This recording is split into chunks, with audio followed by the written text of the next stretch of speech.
Hello friends, welcome back to my channel. இன்றைக்கி நம்ம கப்பக்கிழங்கு வச்சு ஒரு ரெசிபி தான் பார்க்க போகிறோம். வாங்க வீடியோக்குள்ளே போகலாம். நம்ம சேனலில் ஃபஸ்ட் டைம் பார்க்குற வியூஸ் ப்ளீஸ் சப்ஸ்கிரைப் பண்ணி வச்சுக்கோங்க. அப்போ தான் நான் போடுற வீடியோஸ் எல்லாமே மிஸ் ஆகாமல் உடனே உங்களுக்கு நோட்டிஃபிகேஷனில் வரும். நாங்கள் கன்னியாகுமரி டிஸ்ட்ரிக்டில், அதாவது நாகர்கோவிலில் இதை மரச்சீனி கிழங்குன்னு சொல்லுவோம். கேரளாவில் பார்த்திங்கன்னா கப்பக்கிழங்குன்னு சொல்லுவாங்க. பட் இன்னும் சிலவங்க என்ன சொல்லுவாங்கன்னா மரவள்ளி கிழங்குன்னு சொல்லுவாங்க.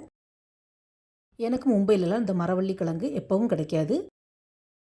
ஊர்லேருந்து ஸ்டாக் வந்தால் மட்டும்தான் ஒரு சில நேரத்தில் கடைகளில், அதாவது தமிழ் கேரளா ஸ்டோர்கள் எல்லாம் வச்சுருப்பாங்க. இந்த மரச்சீனி கிழங்குல ஒரே ஒரு துண்டு மட்டும் தான் நான் எடுத்துருக்கிறேன். இதை போட்டு தான் கூட்டு பண்ண போகிறேன். இந்த மரச்சீனி கிழங்கை பொறுத்தவரையிலையும் கூட்டு பண்ணலாம், மரச்சீனி கிழங்கு வச்சு அடை பண்ணலாம், அதாவது அடை தோசை பண்ணலாம், தாளிப்பு பண்ணலாம், அப்புறம் சிப்ஸும் பண்ணலாம். நான் எல்லாம் உங்களுக்கு ஒன்று அப்லோட் பண்ணுறேன். என்னுடைய சேனலை சப்ஸ்கிரைப் பண்ணி பார்த்துக்கோங்க ஃப்ரெண்ட்ஸ். ஃபஸ்ட்டு இந்த மரச்சீனி கிழங்கோட தோலை உரித்து இந்த மாதிரி சின்ன சின்னதாக கட் பண்ணி எடுத்துக்கலாம். கட் பண்ண கிழங்கு துண்டெல்லாம் தண்ணியில் போட்டு வச்சுக்கணும், ஏன்னா இதில் நிறைய மண் இருக்கும். அதே மாதிரி இந்த மரச்சீனி கிழங்கை பொறுத்தவரையிலையும் நம்ம வாங்கின உடனே ஃப்ரெஷ்ஷாக பண்ணணும், அல்லது காஞ்சி போகும். ஃப்ரெஷ்ஷாக இருக்கும்போது தான் நமக்கு டேஸ்ட்டு நல்லாயிருக்கும். முத்தின கிழங்காகவும் பார்த்து வாங்கக்கூடாது, கொஞ்சம் பிஞ்சான கிழங்காக இருந்தால் சாப்பிட்றதுக்கு நல்லாயிருக்கும்.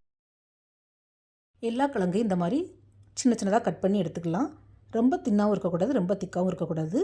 ஸோ அந்த மாதிரி பார்த்துக்கோங்க ஃப்ரெண்ட்ஸ். நம்ம கிழங்கு கட் பண்ணும்போது ரொம்ப தின்னாக கட் பண்ணிட்டோம்னா சீக்கிரமாக குழஞ்சி போயிடும், நமக்கு துண்டு துண்டாக பீஸ் கிடைக்காது. அதே மாதிரி ரொம்ப திக்காக நம்ம கட் பண்ணாலும் வேகிறதுக்கு டைம் ஆகும். ஸோ இந்த மாதிரி மீடியமாக கட் பண்ணி எடுத்துக்கோங்க. இதை ஒரு 3 to 4 டைம்ஸ் நல்லா வாஷ் பண்ணி எடுத்துக்கலாம். வாஷ் பண்ண கிழங்கு துண்டுகளை அவ்வளோத்தையும் ஒரு கடாயில் சேர்த்துக்கலாம். இப்போ இதில் கொஞ்சம் தண்ணி சேர்த்து வேக விடணும். அதே மாதிரி கிழங்கு நல்ல பிஞ்சு கிழங்காக இருந்தால் சீக்கிரமாகவே வெந்துடும். முத்தல் கிழங்காக இருந்தால் வேகிறதுக்கு கொஞ்சம் டைமாக தான் செய்யும். கிழங்கு பொறுத்தவரையிலையும் கிழங்கு முத்தலாக இருக்கா பிஞ்சாக இருக்கா நம்ம தெரிஞ்சு பார்க்குறதுக்கு நம்ம நகத்தை வச்சு லைட்டாக அதில் குத்துனாலே தெரியும். நகம் உள்ளே இறங்கிடுச்சுன்னா நல்ல பிஞ்சு கிழங்குன்னு அர்த்தம். ஸோ அதை பார்த்து வாங்கிக்கோங்க.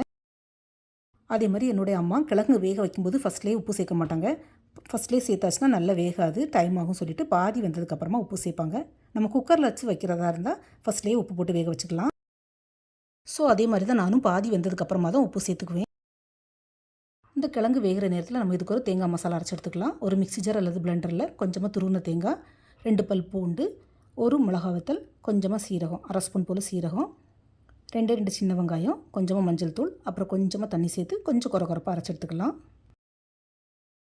ஃப்ரெண்ட்ஸ், நான் ஒரே ஒரு துண்டு கிழங்குக்கு தான் இந்த குவான்டிட்டிலாம் சொல்லியிருக்கிறேன். நீங்கள் ஜாஸ்தியாக போட்டு பண்ணுறதா இருந்தால் குவான்டிட்டி கொஞ்சம் ஜாஸ்தியாகவே ஆட் பண்ணிக்கோங்க. தேங்காவை இந்த மாதிரி கொஞ்சம் பிறுபிறுன்னு சட்னிக்கெலாம் அரைக்கிற மாதிரி அரைச்சி எடுத்துக்கலாம். ரொம்ப நல்ல நைஸ் பேஸ்ட்டாக அரைச்சிடக்கூடாது, ஸோ டேஸ்ட் நல்லா இருக்காது. இப்போ கிழங்கும் நல்லா வெந்துடுச்சு, 3/4 பாகம் வெந்தால் போதும். நல்லா வெந்துடுச்சுன்னா குழஞ்சி போயிடும். ஸோ இந்த ஸ்டேஜில் நம்ம அரைச்சி வச்சுருக்க தேங்காய் அரைப்பை இது கூட சேர்த்துக்கலாம். கூடவே கொஞ்சமாக மிக்ஸி ஜார் அலசி தண்ணியும் சேர்த்துக்கலாம். இப்போ நல்லா மிக்ஸ் பண்ணி விட்டுட்டு எக்ஸ்ட்ராவாக உப்பு தேவைப்பட்டால் உப்பு ஆட் பண்ணிக்கலாம். நம்ம ஃபஸ்ட்டு கிழங்குக்கு மட்டும்தான் உப்பு சேர்த்தோம், தேங்காய் ஆட் பண்ண பிறகு உப்பு சேர்க்கலை. எனக்கு எக்ஸ்ட்ராவாக கொஞ்சம் உப்பு தேவைப்படுது, ஸோ கொஞ்சமாக உப்பு ஆட் பண்ணிக்கிறேன். நம்ம ஊற்றின தேங்காய் தண்ணி எல்லாம் சேர்ந்து கொஞ்சம் கெட்டியாகி கூட்டு மாதிரி வரணும். அந்த ஸ்டேஜில் நம்ம கேஸை ஆஃப் பண்ணிடலாம்.